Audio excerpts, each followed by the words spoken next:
Palang araw mga kateknisyan, mga ka-DIY, mga ka-master. Meron po tayo ditong repair na full pan. Ito po ay ganito na lang to dahil ang ano daw nito frame ay nasira na, kinalawang na. Kaya sabi ng may-ari ay okay lang daw kahit ganyan. So sige, ngayon ay saksak natin, testing natin kung may power ba yan o wala.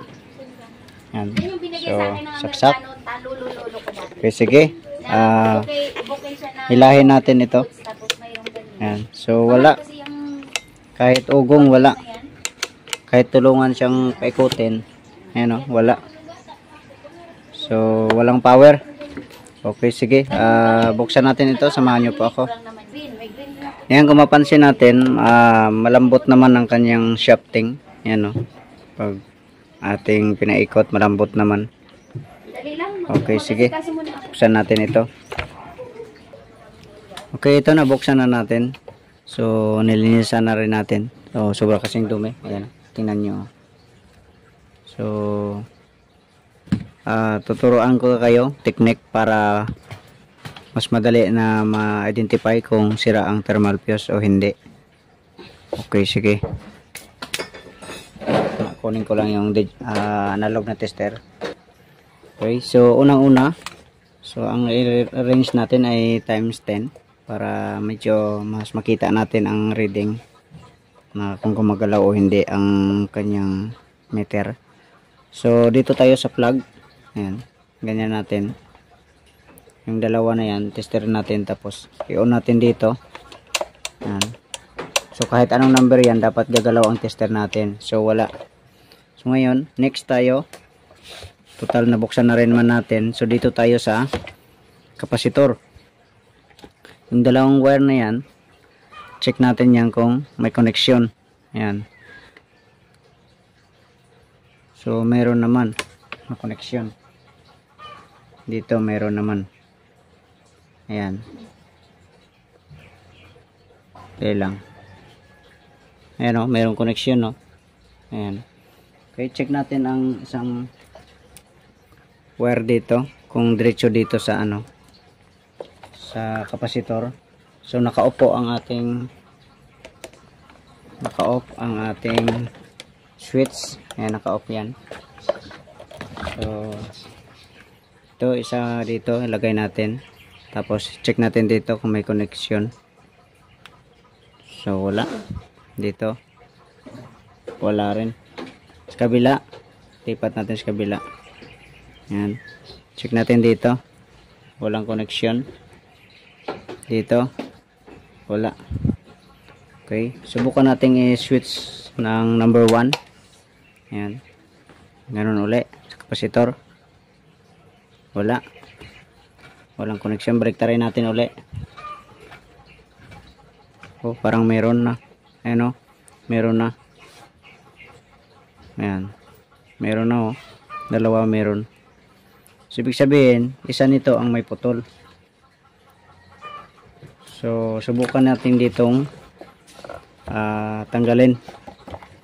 Baka dito may problema sa wire na to. Okay, tanggalin lang natin. Okay, ito, nabuksan na natin. So, medyo natagalan tayo dito kasi iba kasi yung ano, hindi siya Philips, star siya. So, nilagari na lang natin. Okay. So next natin gagawin, i-off muna natin itong switch. So naka-off na po yan. Ayan o. Tapos itong isang wire, kung mapansin natin itong cord na to, ito tagos to po dito. Tagos siya dito. Tapos yung isang linya, itong black. Tapos yung isang linya ay puti. So itong black dumiretso doon sa kapasitor, sa thermal fuse. Tapos yung puti dumaan dito sa switch. So subukan nga natin na itong ano na to, isang linya dito tayo mag-tap, tapos dito sa kapasitor. So hawak ko dito, hindi lang makakasya sa video. So dito mag-check ako, tapos tingnan nyo sa tester. Ayan, so may connection siya. Tapos sa kabila, ayun, so konektado siya. So ibig sabihin, okay siya dito, mula dito papunta doon. Ayan. So dito naman tayo, balik dito ulit tayo.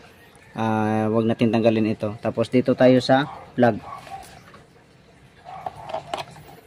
Ayan.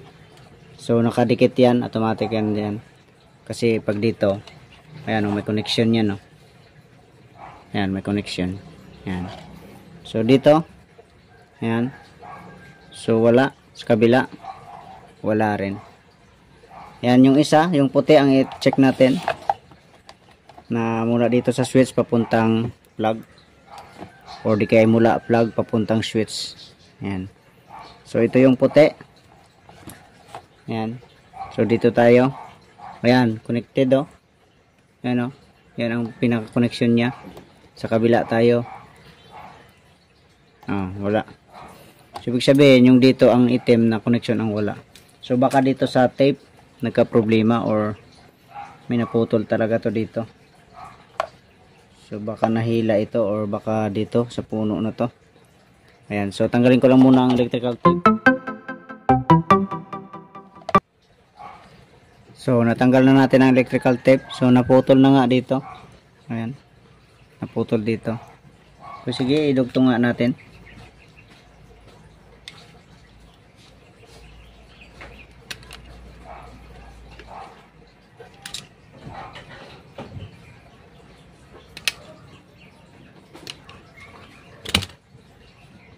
Ito, dugtong natin.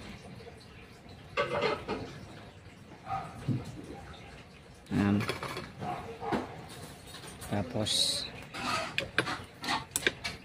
balik tayo dito.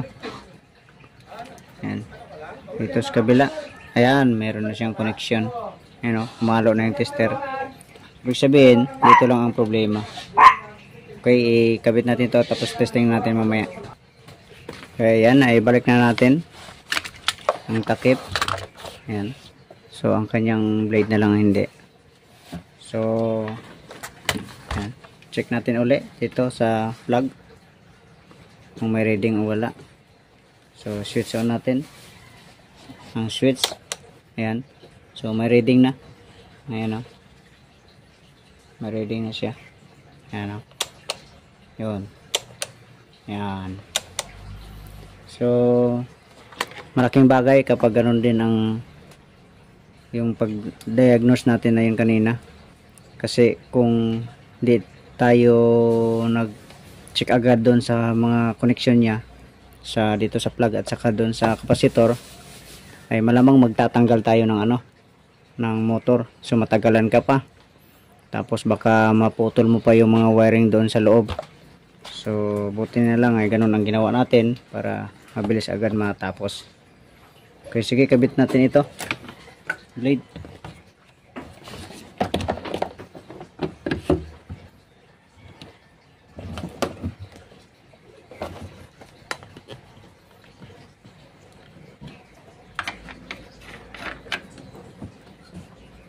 Ayan. So malambot naman, oh. Ayan. Okay.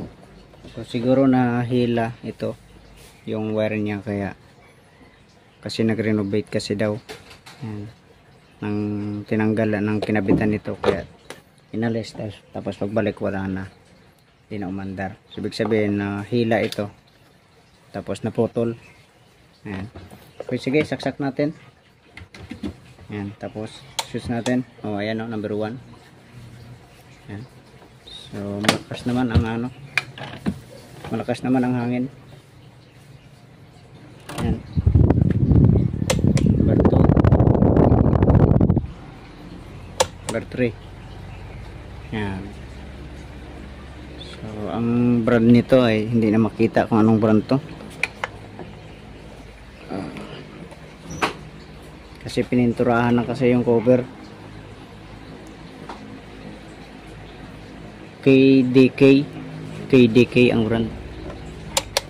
Ayan, o.